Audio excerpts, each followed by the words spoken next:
spiritual man goes beyond duty. ఆత్మ సంబంధమైనటువంటి వ్యక్తి అయితే యథావిధిగా తనకి ఇవ్వబడినటువంటి పని బాధ్యతను మాత్రమే కాక అంతకు మించి అతడు ముందుకు పని చేస్తాడు. He goes out of the way to please God. దేవుణ్ణి సంతోషపరచడానికి గాను తనకు అప్పగింపబడిన దానికంటే ఎక్కువ పనిని అతడు చేస్తాడు. But a dead Christian doesn't do that. He sticks to his duty. He is satisfied with it. కానీ మృతమైనటువంటి క్రైస్తవుడు కేవలం తన పనికి మాత్రమే అతడు పరిమితం అవుతూ ఉంటాడు.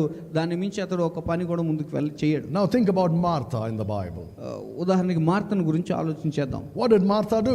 మార్తా ఏం చేసింది? Was she doing something good or bad? ఆమె చేసిన పని మంచిదా కాదా? Tell me, was she doing something good or bad? She was doing good. ఆమె మంచి పనే చేస్తుంది. She was working hard in the kitchen so that she could feed Jesus and the disciples. ఆ వంట చేసేటువంటి ప్రాంతంలో తను చాలా కష్టపడి పని చేస్తుంది. తద్వారా క్రీస్తు ప్రభు వారికి ఆయన శిష్యులకు భోజనాన్ని అందించాలని. What was she doing? ఆమె ఏం చేస్తుంది? She was doing her duty. ఆమె బాధ్యత, ఆమె పనిని ఆమె చేస్తుంది.